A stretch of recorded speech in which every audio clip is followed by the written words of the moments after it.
Why?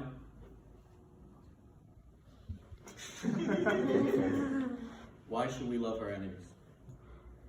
Love our enemies. Nelson Mandela once said, and I quote, "As I walked out the door towards the gate that will lead to my freedom, I knew if I didn't leave my bitterness and hatred behind, I'd still be in prison. I'd still be in prison."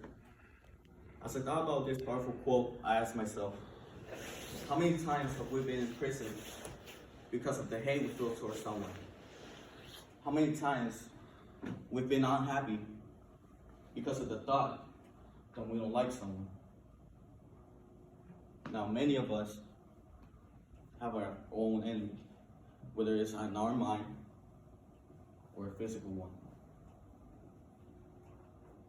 The problem here is that our society teaches to fight against our enemies. And I'm against this ideology. Why? Because we talk about having a peaceful world in the future, but why do we still promote hate in our hearts? And I want you guys to trust me. I've been researching about the facts and the effects on how loving our enemies can be a positive impact. So today, I invite you to open your mind, open your heart. That's all it takes. Give it a chance. Now, the question is, how do you get rid of your enemy? Do you fight against them? Do you get revenge? But aren't you promoting violence and destruction towards that person?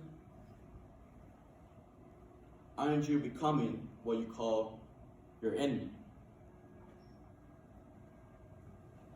Matter of fact, you're just fighting a ghost. Why, you may ask? Simple. Fighting against fire doesn't extinguish the fire. You get more of it. And according to US governmental data, following the invasion of Iraq, terrorism increased by a factor of 7, proving that if we fight against our enemy, nothing gets solved, and we actually get more of it. Don't believe me? Check this out. According to a CNN article, America's War on Drugs is Empowering Mexico's Drug Cartels, published on 28th of June 2015 by Don Winslow, states the following. Particularly, given the 15 years is less than half the life of this particular war, which at 44 has gone on longer than the Civil War, World War II, Vietnam, and Afghanistan combined. 44 years of not being able to solve nothing. 44 years. Therefore, to prevent these violent acts and anger towards our enemy, we should take a deep breath and analyze what we can do to resolve this situation without violence. Having a peaceful mind and heart is key. And according to AJ Plus, a YouTube channel, a former CIA says, in order to disarm your enemy, you must listen to them.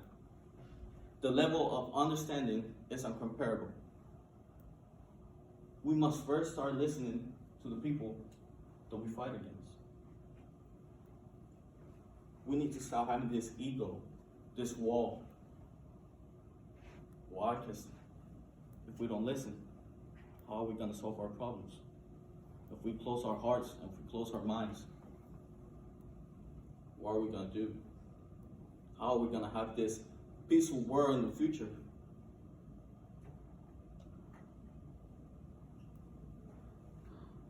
So, I encourage you, instead of promoting violence, let's promote love. Instead of accusing one another, let's listen and discuss. Let's not hate, let's forgive. For example, we often call kids immature. But are they? I mean, kids fight all the time. But if you notice, they forgive themselves in a matter of seconds.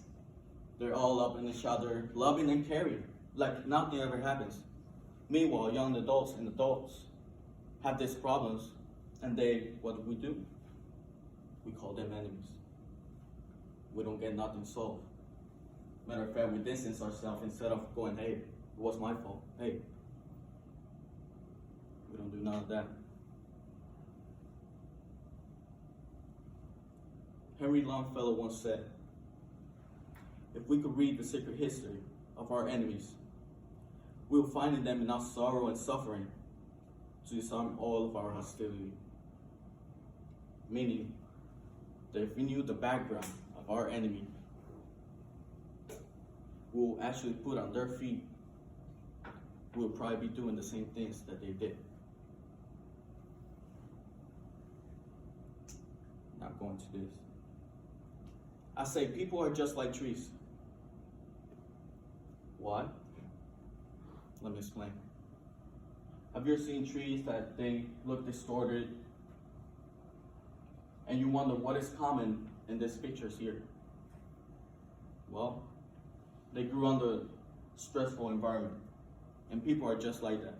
Sometimes people grow up in a stressful environment and they're trying to make their way through. So that's why, if we think about it, and if we put ourselves on their feet, we'll probably be looking like that, twisted and distorted. So why fight against them? Instead, all they want is love and understanding.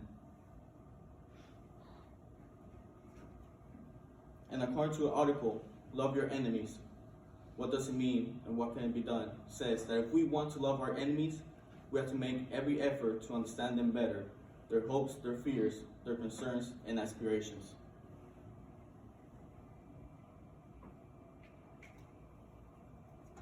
And as I come to a close, the time is now.